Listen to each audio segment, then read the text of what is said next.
In today's hyper competitive times, brands need to walk the talk, especially when it comes to engagement and outreach with existing and potential customers. There is no longer a status quo when it comes to CX, especially with the pandemic, amplifying the role of virtual communication between the enterprise and its users. For context, the social media universe in India has grown over 20% in just a year between 2020 and 2021 and is nearly half a billion strong in size and counting. Meanwhile, messaging platforms have also morphed into commerce channels for brands and are increasingly becoming an important part of an omni channel journey amid a payments and digital revolution underway in India. Now, while many organizations might consider CX to be their primary differentiator, few might have the necessary processes, systems, and technologies in place to optimize their approach towards it. And the ones who do it right by listening to their customers through a variety of channels effectively have gained competitive advantage. And why not? Today's new age customers love sharing their experience with a brand on social media. Sometimes this could come in the form of a happy experience. Often it's a grievance or feedback that needs instant action. All feedback must be addressed properly or could have an adverse effect on brand image. But as the size of businesses grow, so do the volumes of interactions with customers. And the bigger your brand, the higher the customer expectations, where digitally savvy customers now expect near instant replies. And if you miss out on some critical feedback, it could have a snowball effect and hamper the brand reputation. Now, considering this point of scaling up customer interactions effectively to grow, our session today, social media, a new wave in CX, we will be talking around how enterprises are turning to AI powered bots to interact with customers in real time over social media and ensure that customer centricity that is desired is delivered. I'm your host, Gautam Srinivasan, and joining me on this episode of Mint CX Conversations are Soma Sudarshan Chandraya, who's the Vice President for Process and Products at Express Breeze, Prateek Mukherjee, Vice President and Head of Marketing at Infra.Market, Vanda Farao, Head of Marketing at Fresh to Home, Dr. Ankur Narang, Vice President for AI and Data Technologies at Hike Messenger, and Beeraj Sheth, CEO at Gupshup. Thank you everyone for joining us today. Beeraj, let's start with you in the context of more authentic interactions being seen as necessary for converting customers to fans. Where does conversational AI position itself for brands to drive engagement in the social media universe? Well, I think if you think about the traditional marketing channels, they tended to be brands talking to customers, broadcasting to them, communicating to them. It's sort of one-way communication, whether it's, if you think about traditional media like print or television, or even digital media and even social media, right? That's usually a lot of it is sort of one-to-many conversations, and occasionally some customers may complain here and there, but it's really hard to sort of, in a public setting, it's really hard to have a private conversation, right? So I think in general, it's been public, it's been one-to-many, broadcast oriented. Well, what's changing now is with conversational capabilities, brands can engage in private one-on-one conversations. The moment that happens, the mode, the kind of conversation changes, right? Instead of let's say, talking about how good you are and constantly, sort of overstating your case, overselling, perhaps spamming, and so on. Now you need to be much more authentic. Authentic means, it has to be much more direct. It can't be oversold. It has to respond to the customer question or the customer query. It has to be in context, right? Sort of trying to address the customer issue. So really, instead of talking to customers, you're talking with customers, right? I mean, that's a big shift for brands. And then, of course, the moment you do these one-on-one conversations, the sheer volume of messages coming in is incredibly high. And that's where, I mean, yeah, the basic thing to do is link it to a customer support team.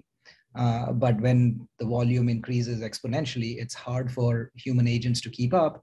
And that's where brands can automate it to enable it. And we'll talk more about it, but that's where sort of, conversational chatbots and conversational AI comes in, but these are really just tools to automate these one-on-one private conversations that enable brands to build an authentic personal relationship where they're talking with customers rather than talking to customers.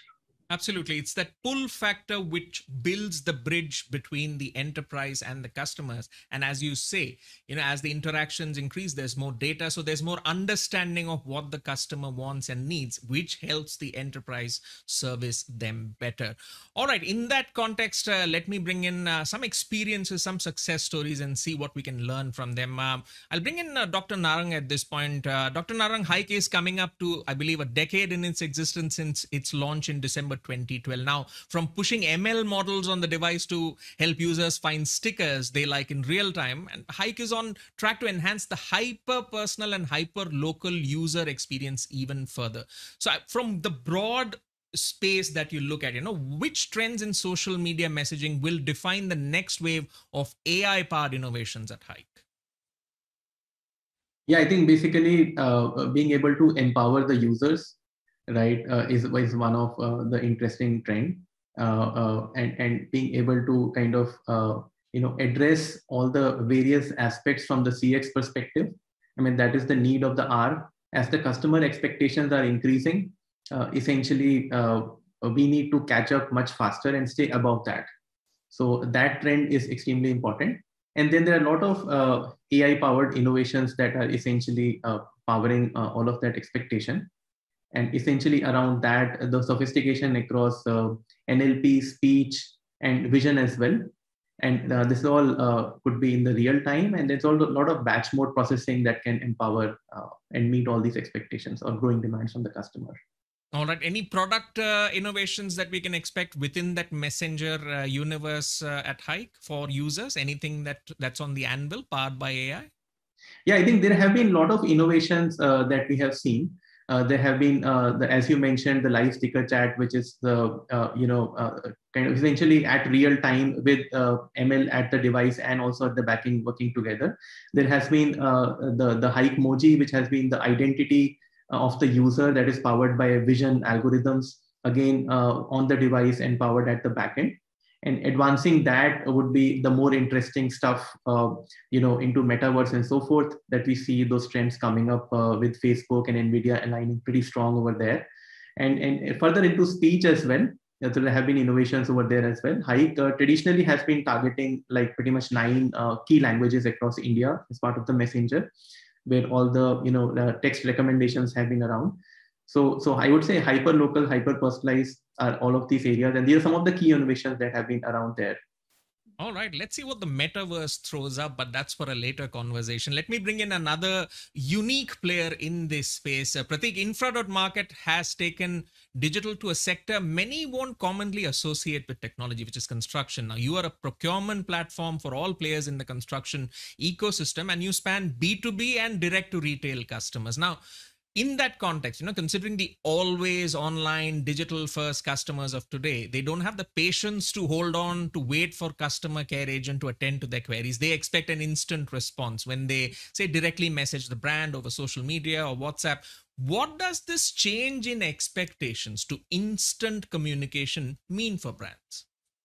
Absolutely, Gautam. I mean, we call ourselves a construction tech solutions company, which is trying to reinvent the way this sector operates, be it the traditional enterprise B2B or the direct to retail, which you touched upon. We recently ran a brand track across our consumer segments. Our consumers, number one, are the direct buyers of the products. It could be the dealers or the contractors. It could be the influencers, the architects, builders, masons, electricians. It could also be potential employers who want to be part of this journey. 64% of them prefer a personalized conversation than talking over a sort of the old-fashioned way of doing things. The 3 reasons that are primarily coming out are convenience, quick response time, and the ease, mobile first. Nobody has the time to wait to get the product that they're looking for, the brand that they're looking for, or to get the quality checks done when it comes to choosing some of these very technical categories, I must say, compared to your traditional FMCG or other B2C categories. Neither can we afford to respond later. For example, weekends could be a downtime for many CX teams or for many of us as well.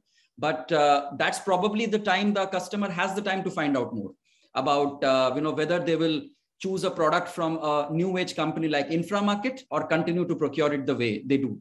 And the response cannot be, we will get back to you on Monday.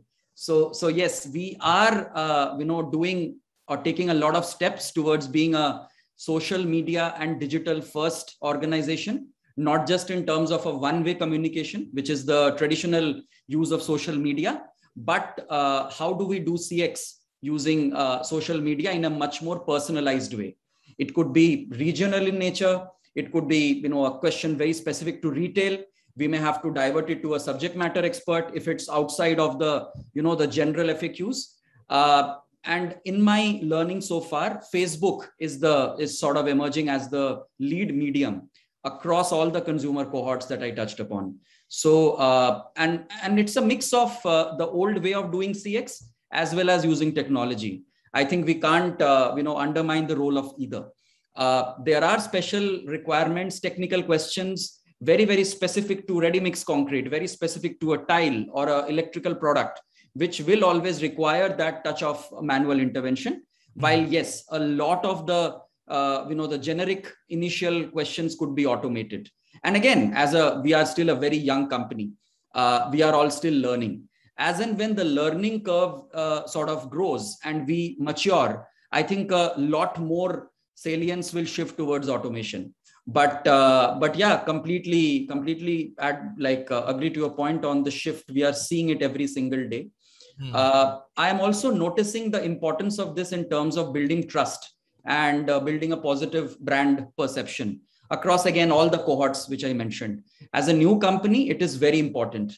And it's no more about the typical, marketing strategies that were adopted in the past. It's these small things which matter, driving positive or negative word of mouth.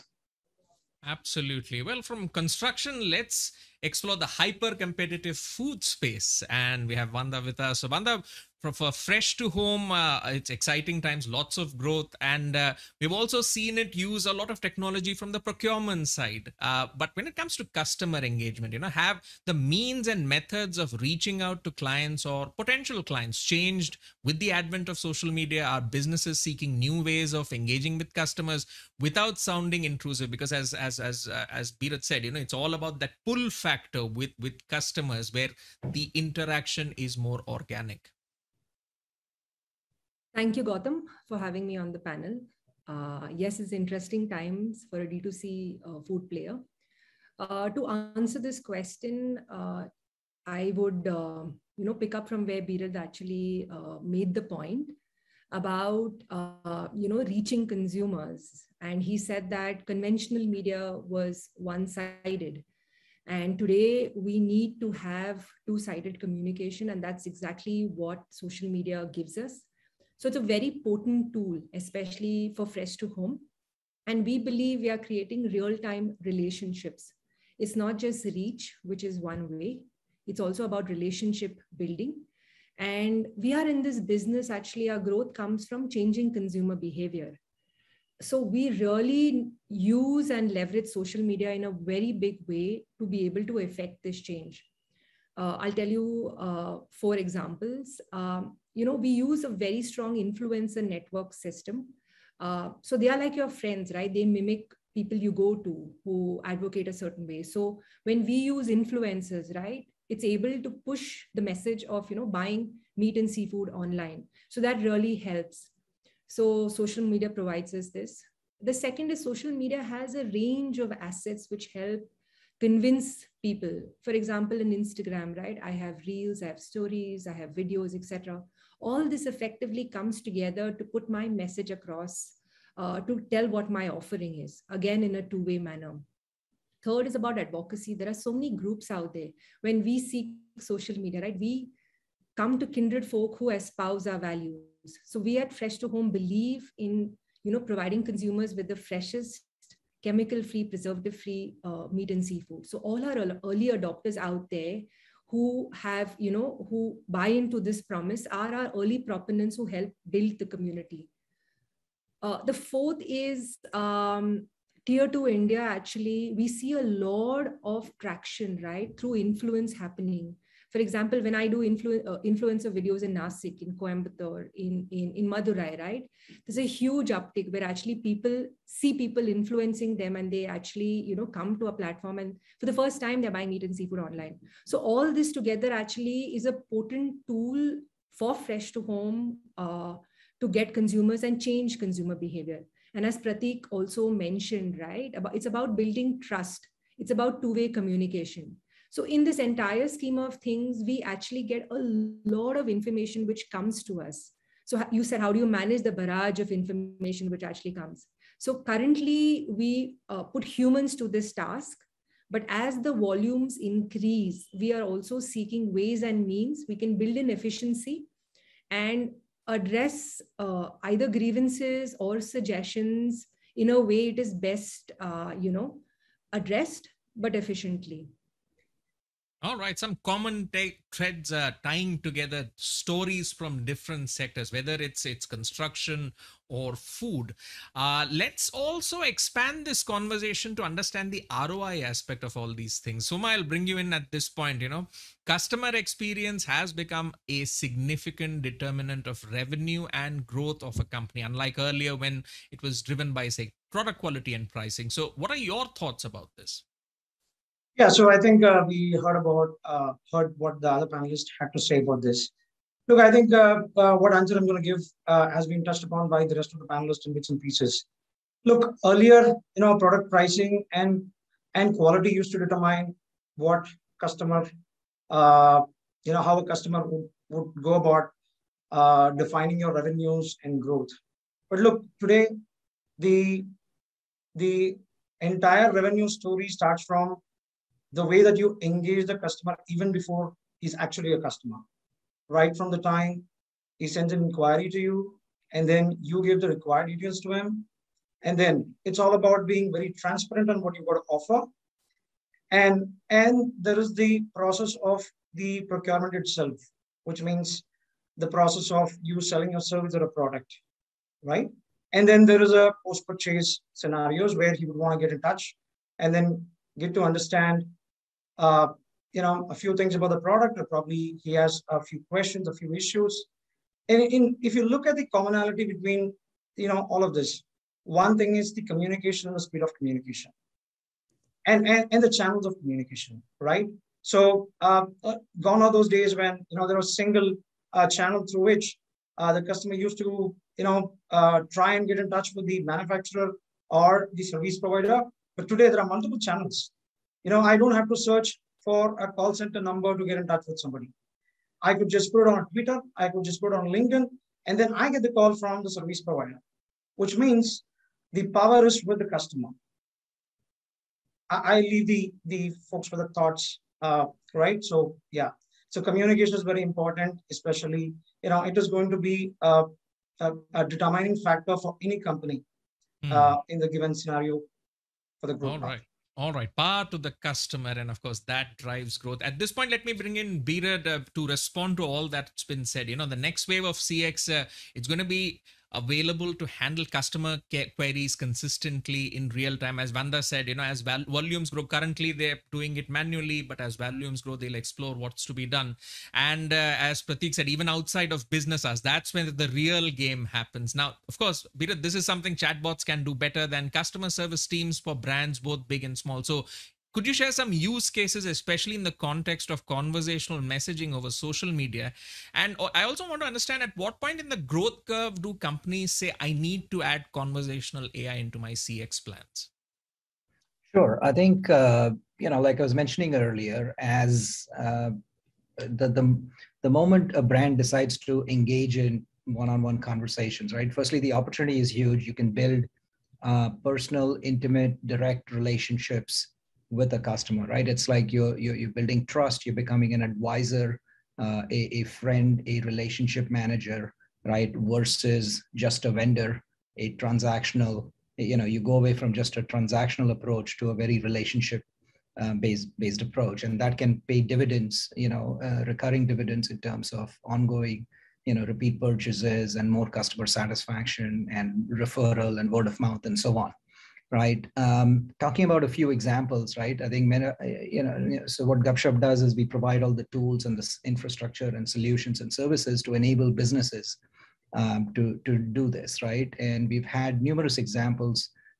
For example, Panasonic has set up a chatbot-like capability to handle customer queries for product discovery. They have many different products and SKUs. People have questions about the products and so on. So that kind of works as well. We've had NoBroker, which is a listing service that has set up, they've enabled their customers, both the renters and listers, to list sort of through a messaging experience through WhatsApp, for example, rather than having to go to the website, right? We've also had like Doubtnut, an educational service that sort of provides all of its capability, tutoring, sort of problem-solving solutions just through a WhatsApp-like experience and so on, right? So I think there's many more across many different industries, banking and e-commerce and so on. I think when a business thinks about automating it, or thinking about conversational AI, it sounds somewhat intimidating. It sounds really complex. But the way to look at it is to sort of look at it in an incremental way, right? And to start small and then scale it up over time. So for example, in the beginning, even if you just automate 5 or 10% of the queries, these are the frequently asked queries. For example, I lost my password. I want to reset my account. How do I do this? I mean, just sort of basic questions. Now, what happens is there's sort of an 80-20, right? There's like a small number of queries that are very frequently occurring, and they take up a lot of time of human agent. So even if you can automate a small number of queries, which are high in frequency, it frees up the human agents to actually focus on the complex queries and so on, right? So it dramatically improves the overall efficiency and so the low-hanging fruit is, sort of provides immediate returns in terms of doing that. And that's sort of relatively easy. It may not even be AI. It may just be some basic pattern matching, keyword-based or things like that, right? It's also possible to do a structured conversational flow where when the user asks a question, you can provide them 3 choices. They select one of those, then you provide another 2 choices. So in a way, the user is navigating to where they want to go. And because these are structured clicks rather than unstructured, natural language queries, it is very easy to automate some of these sort of workflows, right? So these are sort of relatively easy ways to get started, but they can still have substantial impact. It's only later when you get further into some of the more advanced use cases and the more advanced queries, I think that's where conversational AI comes in. And now even there, admittedly, it's a little more complex, but, there are many companies such as ours that are trying to build these pre-built AI models and pre-trained models that can be used either as a great starting point or even just out of the box. You can use it and provide, some reasonably good solutions. And then with some more fine tuning, they can be optimized perfectly to that example, right? So the point is there's a huge continuum. And if somebody looks at the final goal, it can be very intimidating. But if you think of it as a sort of a series of incremental stepping stones, I think it's very easy to get started. And then as the organization and the brand learns by itself, they can deploy it to many more use cases, right?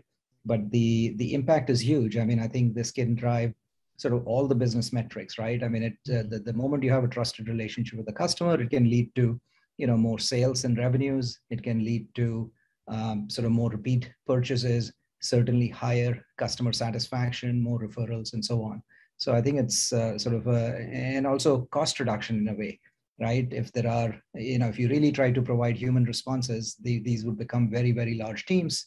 And, you have to cover 3 shifts, right? Late nights and so on. So I think it dramatically helps reduce cost, even as it provides a lot of return on top. Yeah.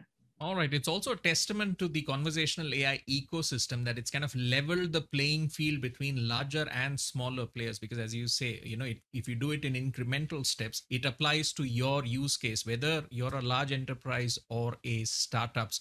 Let's deep dive into some of the finer points in the case studies from the panelists that we have here. Soma, ExpressBees handles more than 3 million shipments, I believe, each day. And shipment is accompanied by a stream of messages tracking its delivery status for the customer and seeking feedback. So I want to understand from you, how do you leverage technology to sift through all the feedback to pick insights that can help you improve your services?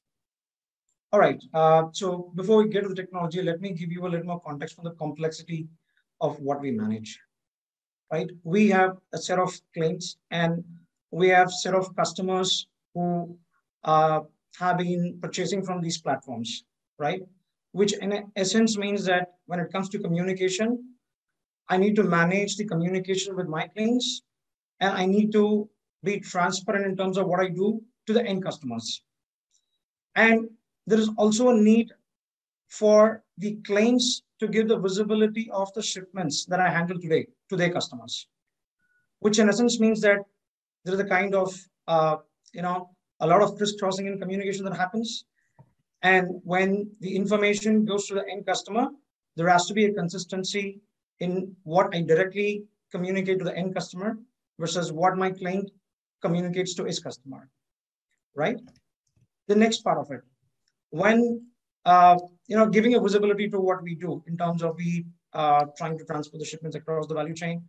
That is one part of it. Another part of it is when there is anxiousness in a customer, which is likely the case because they put in a lot of money in trying to buy a product, and a player like us, deliver this. And most often they come and seek out what's happening with my shipment. Now, there's not one single channel. There are multiple channels through which they get in touch with us. And I've got to assimilate all of this information. And of course, on the technology front, we have a bot which kind of listens to them in a web portal, and then kind of, if it's got the answers, it will let them, give them the right visibility on what is the status of the shipment or any queries that they have. Or if it is something that the bot is not able to resolve, and then that is sent across to the humans that sit behind the screen. So if you look at the general inquiries and the feedback that we get from the customers, a good 10-15% of that is being handled by the bots. Now, there are also the other means of feedback, like I said, Twitter, LinkedIn, Facebook, and of course, there is a bunch of feedback that we get from CEO's desk and CEOs of our clients, so on and so forth, right? Now, all of this is connected to one of the engines that we built. It's a homegrown system, kind of segments all the feedbacks that we've got, and then it is all logically cohorted, and we have internal teams who are responsible for these cohorts to look at these feedbacks, and then work on them, and then either if there is a action item on us, we do that. And then, or if we have to clarify something with the clients, we do that. At the end of the day, this is something we continuously look at because these inputs are very, very critical for us to give the, very, very superior service in this industry. All right. All right. Go ahead. Yeah, that's it. Go ahead. Thanks. All right. So that's the Xpressbees experience of converting feedback to insights. Expanding on that, Vanda, in the fresh meat delivery business, the chances of a grievance can be high. Now, one of the important factors in CX is to recognize the right moment for escalation to a human. At Fresh to Home, how do you ensure that customer feedback reaches the right ears? Because as we experience, right, if you address it correctly, your customer loyalty goes up because they see the brand as being responsive. Yes, Gautam. I mean to say, we are in a fresh meat business. We deliver in 90 minutes. So there's a good chance that, there's an irate customer who says, hey, my prawns are not that great, or my mutton isn't looking like my mutton I wanted. So yes, there is a huge influx of, potential.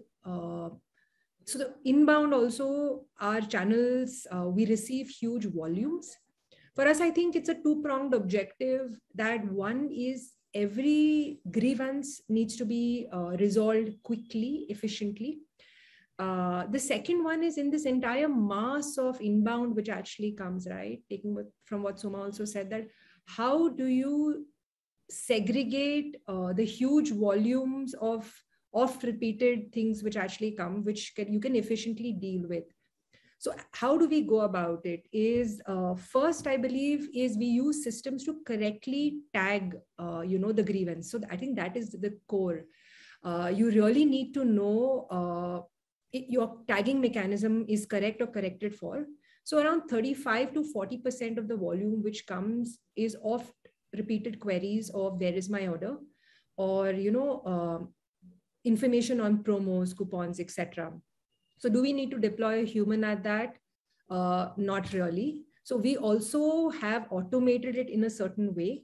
The second one are the grievances, which are really genuine, and you have an irate customer and you really, really want to resolve it, because yes, it does affect loyalty, retention, brand love, advocacy. So how we efficiently go about it is actually the key.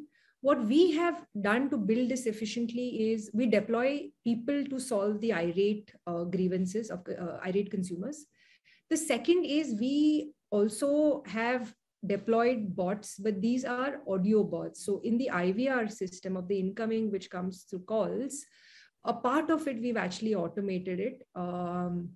We've built in scenarios, and over a period of time, we are building learning so that we also try to automate a larger part of it, which is one.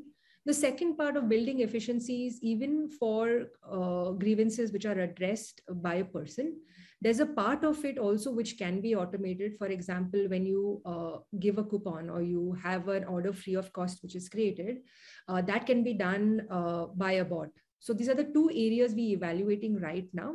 And yes, as the volumes increase, as there are unprecedented events also, for example, rain, there are disruptions, right? We see a huge influx of volumes. So these two for the, at onset will help us, address this system more efficiently.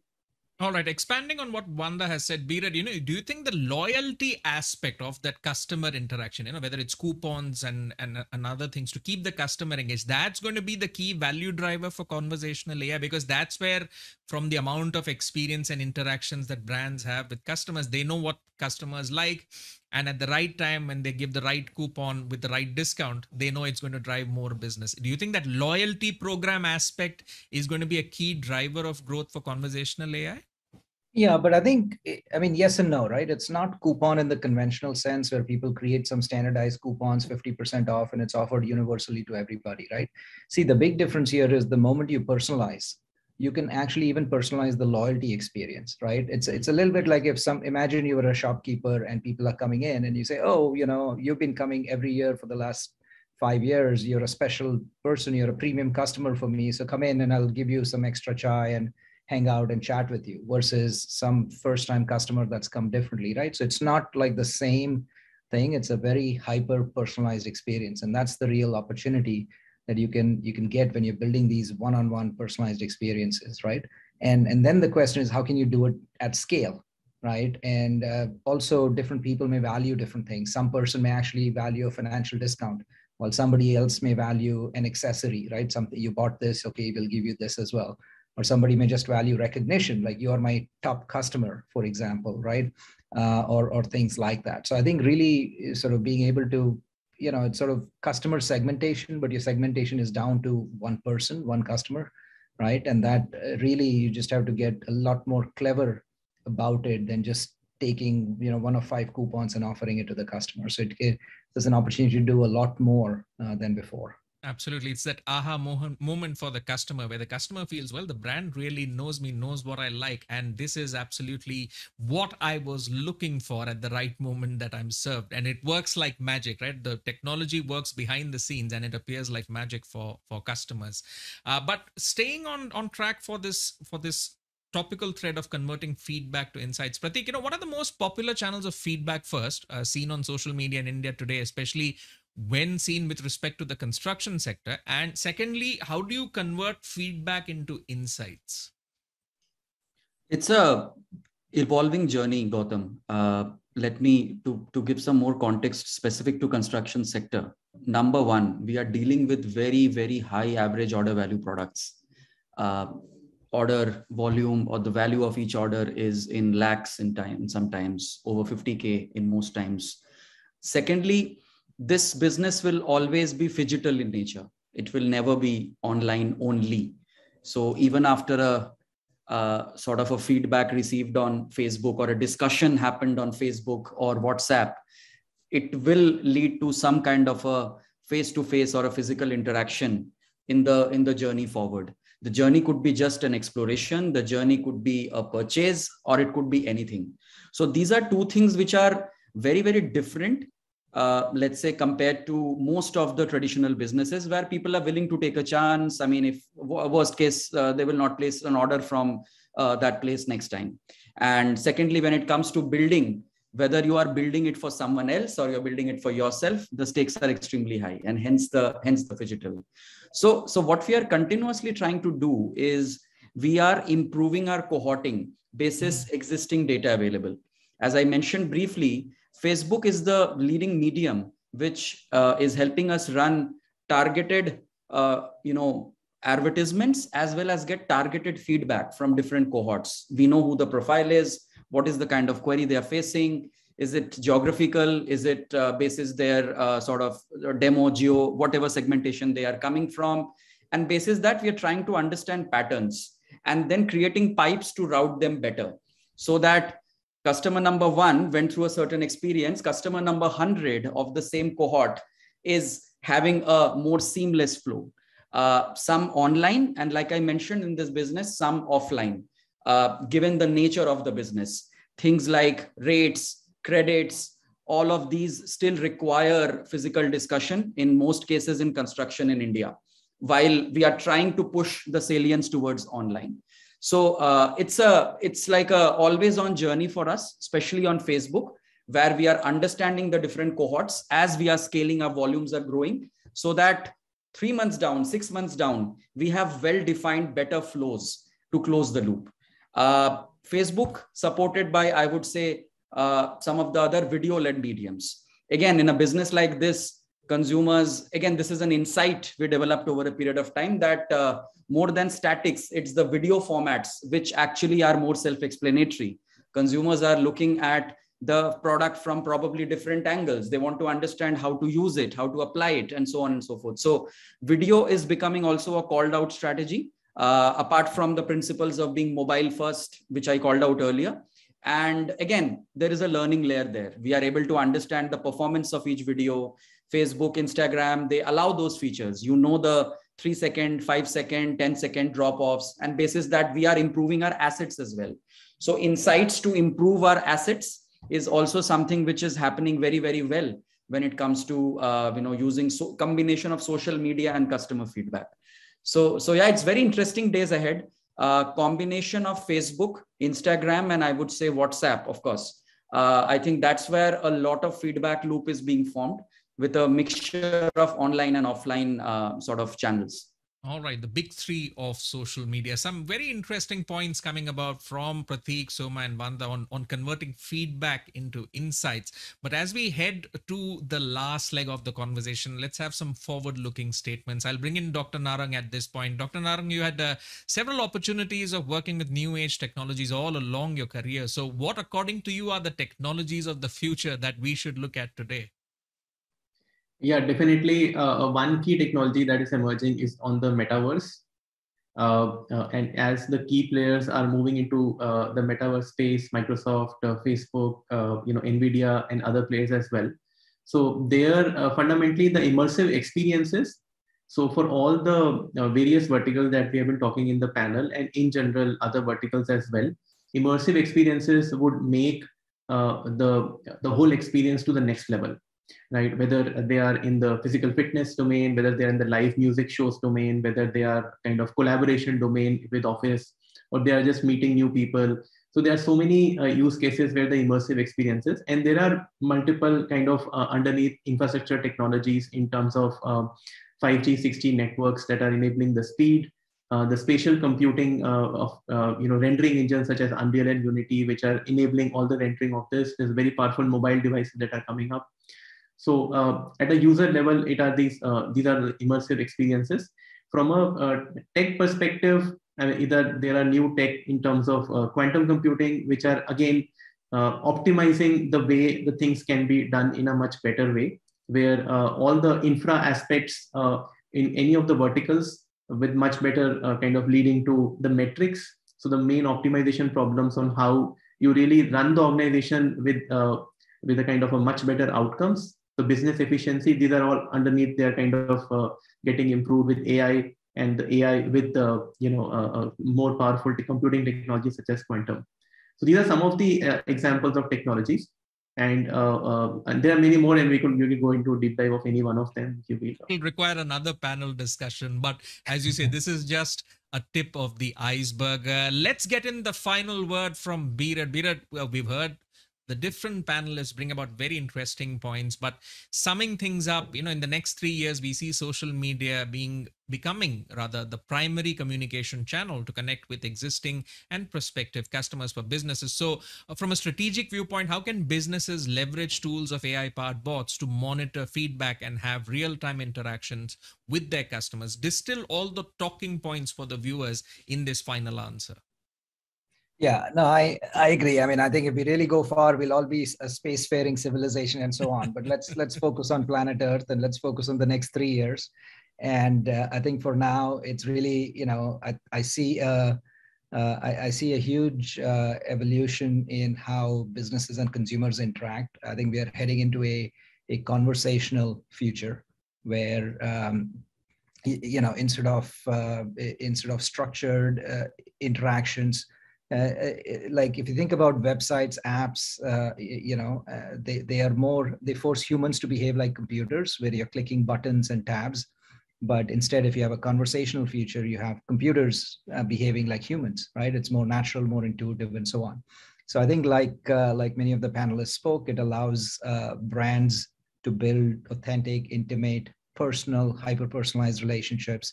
It enables enables brands to handle grievances quickly and efficiently, to acknowledge the problems, to fix them as well, to extract a lot of insights from the feedback that's provided, and to do incremental automation, right? It may start with sort of simple, frequently asked questions and low, simple queries, but gradually going to, more structured, more automated, AI-based trained models and so on that can have very human-like conversations.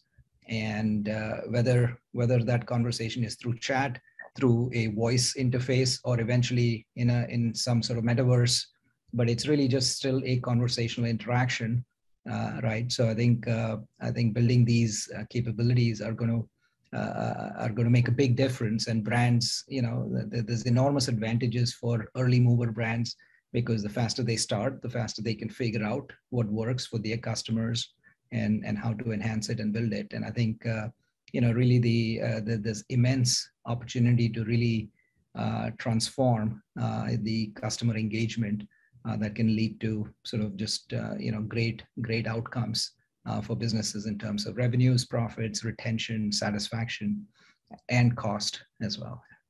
All right. So exciting times ahead for both businesses and customers using the power of conversational AI. Well, on that note, it's time to conclude this discussion titled Conversational Messaging Over Social Media, a New Wave in CX. I'd like to thank all the panelists for joining us on this talk and sharing their insights with us. And before we sign off, I'd also like to thank Gupshup for partnering with us for today's session. And to our viewers, thank you so much for joining us. We'll be back soon with yet another session. Till then, this is your host, Gautam Srinivasan, signing off. Have a great day. Thank you. Thanks, everyone. Thank you, everyone. Thank you.